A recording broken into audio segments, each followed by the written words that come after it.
Abusian ha AGH Politics Avenue. Any dear Brack Simon, best rock say, Yambo in Ra a among you Simon, and neck, indeed, can you structure which must subscribe to the channel. Notification bell so share now out of 4 accounts to answer into me and can be any man. Yambo in Ra a Parliament House of Ghana. Now, minority caucus, enim eguasi or Parliament at any Assem Kotwakra led. Honorable Afenyo Markins, Ningana say, Parliament House led Speaker Aban Babi, et me I rejected a year motion, establish a year ad hoc committee, omobeye a year good for reserve, scheme in Fifimoa, Unia Menoka say, ama a year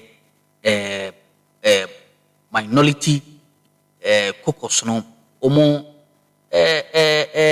any ayo kwa enye asem koto akra na Mr. Oxe yembo inra eye proceedings nim na yehwe ne yekọ ene de eba she no so am say axing AGH Politics up. What he's doing now, he's moving the motion and now arguing. He is arguing, not the motion. What is the motion supposed to do? So when you are drafting the motion, you should make sure that in the wording of the motion, you don't include what the order 103 says and not include. You understand? So in the motion itself, these things are not there. So the motion is in order. Now, after the debate, these issues that you are raising are issues that you can counter when you are making your submissions. But you cannot prevent him from moving the motion and from debating and arguing along those lines. Please. So, Mr. Speaker, I want to know if he's moving the motion or he's reading a speech.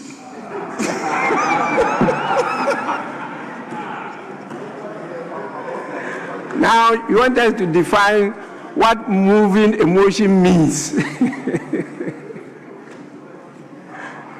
And if you look at the definition section of the standing orders, a motion is defined. And so you see what the person is called upon to do. Yes, and when you are asked to move a motion by the definition, what are you expected to do? Read it. Motion. What are you expected to do?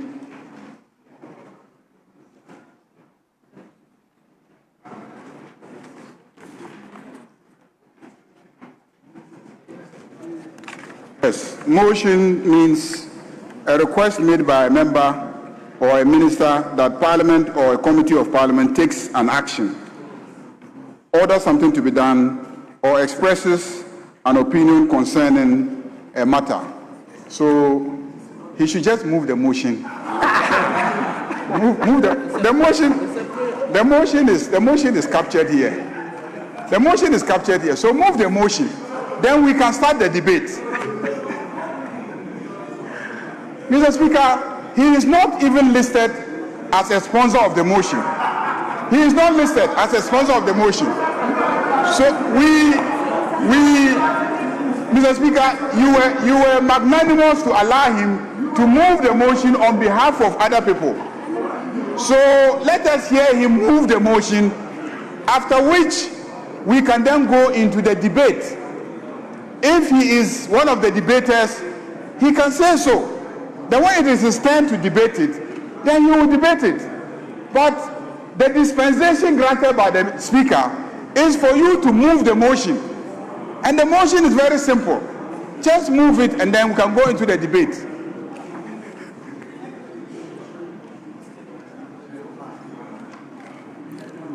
Minority Leader, you are quite in order. You are moving the motion by requesting Parliament to do something. And that something is to establish an ad hoc committee. So exactly what is required by you by the standing orders to do. And that's what you are doing. So please, you may continue.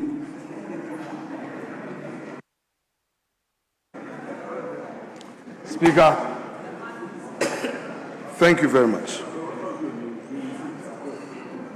Mr. Speaker, a need fit review under the Extended Credit Facility Arrangement for Ghana, IMF Country Report 25/243, Staff Report completed December 3rd, 2025, which same has been published, Mr. Speaker, indicates that 214 million were losses incurred by Central Bank and this gold for reserve scheme for the first 9 months. Mr. Speaker,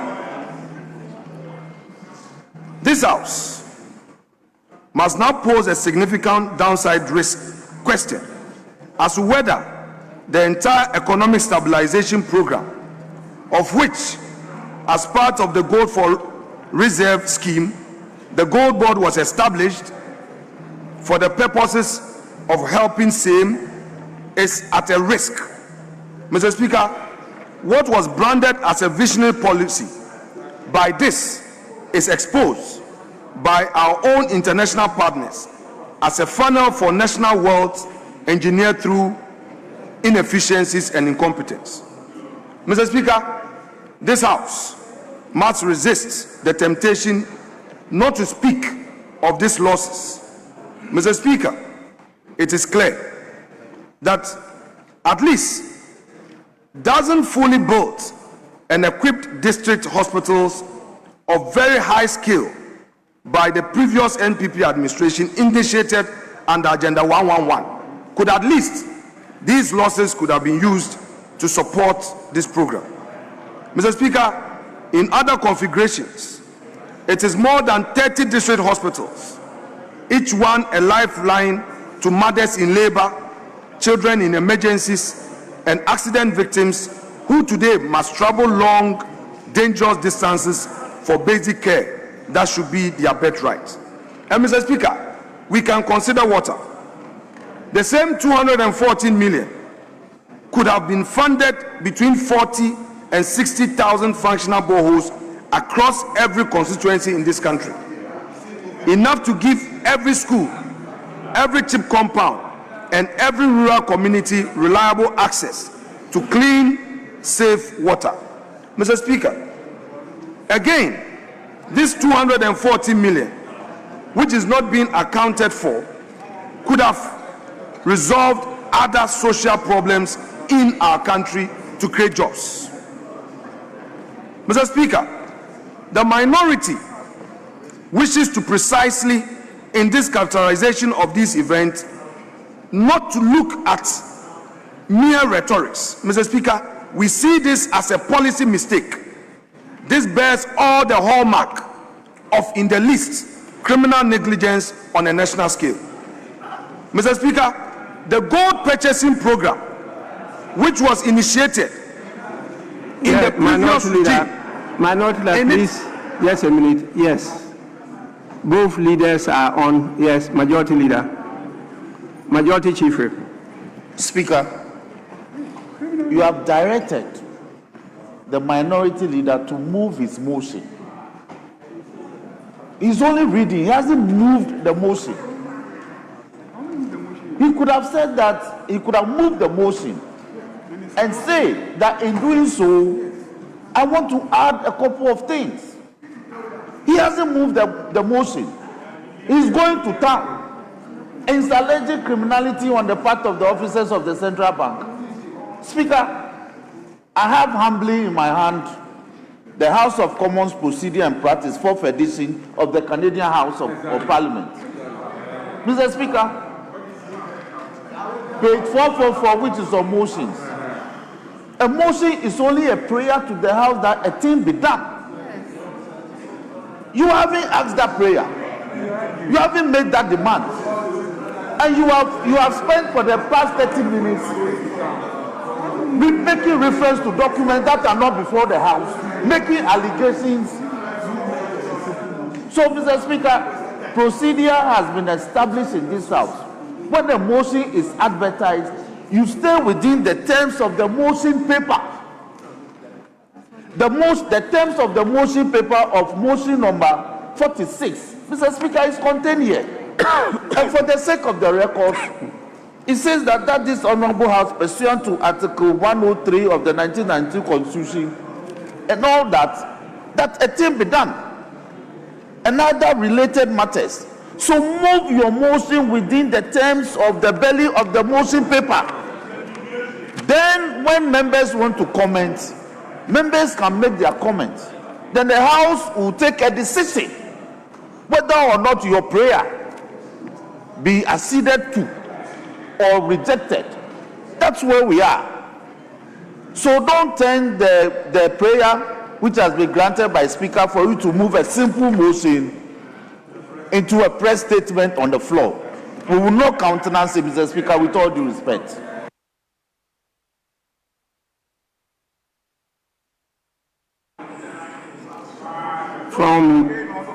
From the issues raised by the Majority Chief Whip, the only thing I can ask you to take on board is the choice of words. Whereas you know that without evidence you should not be judgmental on. They can be made as allegations, but not presented as if you have made conclusive decisions on them. As to moving the motion, you read the motion. That was the first thing you did. You read the motion as captured on the order paper as moved. The only thing you didn't add is what he said in doing so, but definitely it's a style. It depends on how you want to present your case. In fact, some of us used to present our arguments before you even end by saying that I move the motion accordingly. And so it's a matter of style. But please don't use words that by our practice we refer to as unparliamentary. And you know the standing orders on the use of words. The majority leader referred to them even in Order 103. And so take that on board as you submit your case to support the motion. Minority leader, you may proceed.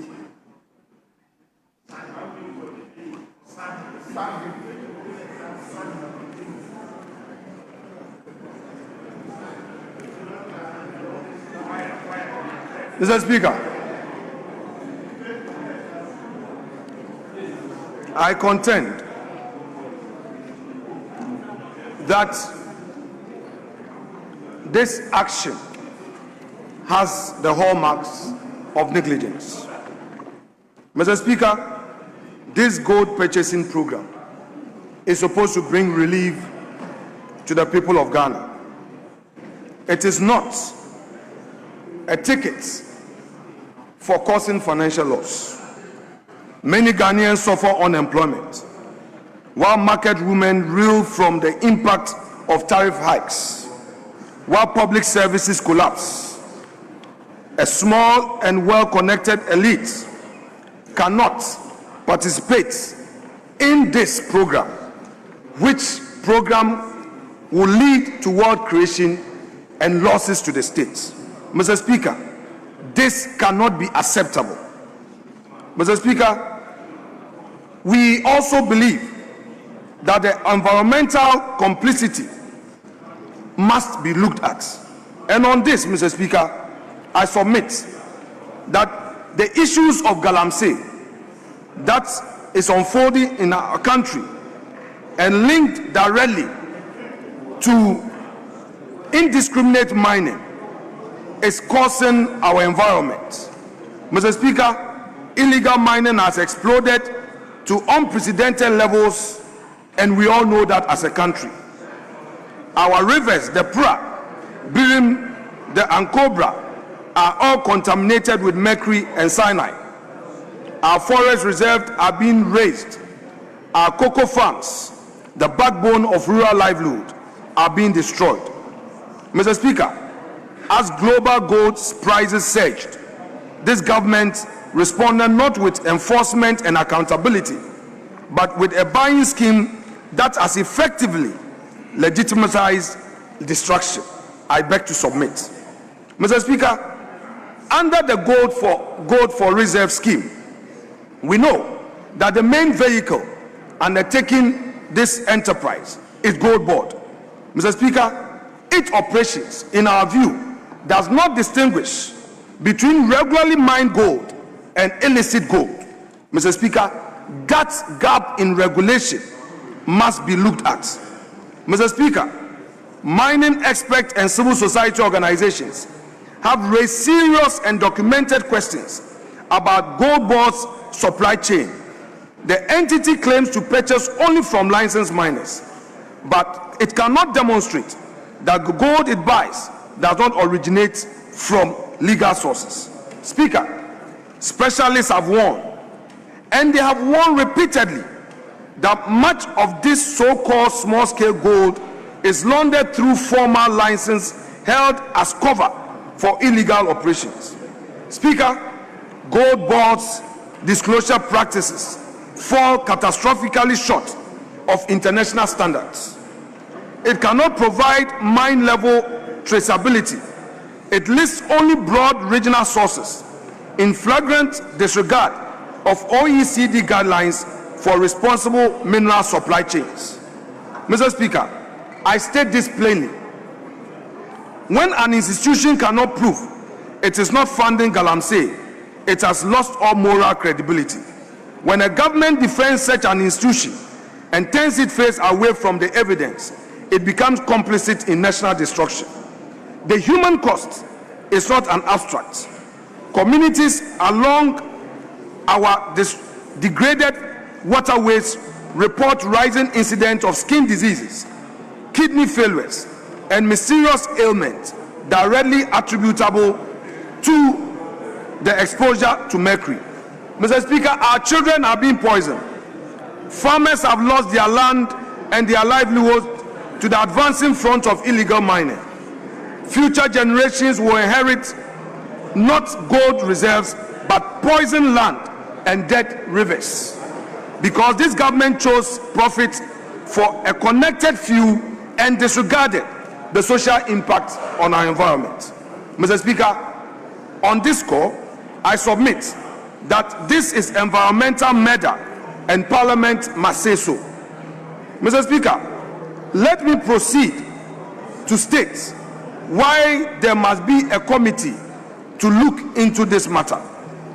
Speaker, this motion set out 5 specific and interlocking areas of inquiry, each of which correspond directly to one dimension of the betrayal I have described supra. Permit me to walk this House through them. 1. The committee shall investigate the legality and regulatory framework governing the operations of this Gold for Reserves program. Specifically, look into Gold Board's operations under the Gold Board Act of 2025, Act 1140, and all applicable laws. Mr. Speaker, on this, an important question that would beg for an answer is whether the scheme was lawfully structured from the outset as a fundamental issue to be considered. Mr. Speaker, if the architecture itself was defective, if the legal framework was bent to accommodate interests of connected off-takers and intermediaries, then Parliament must know. This is the probe into what the minority has called institutionalized robbery scheme. Second, the committee shall examine the systems and procedures adopted specifically by Gold Board to ensure that gold purchased or exported is lawfully sourced and environmentally compliant.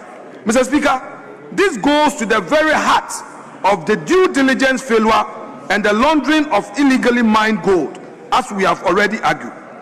Can Gold Board demonstrate, Mr. Speaker, with verifiable evidence that its supply chains are clean? The committee must compel the demonstration or confirm its absence. Third, the committee shall scrutinize the adequacy of Gold Board's governance, transparency, risk management, and accountability mechanism. This is the lens through which to examine what I have called the arrogance of inefficiency at the highest level. Mr. Speaker, failure to put in place a system that would have prevented this catastrophe is what, Mr. Speaker, the minority is very concerned about. Fourth, the committee shall investigate the environmental, social, economic, and investment-related implications of Gold Board's operations.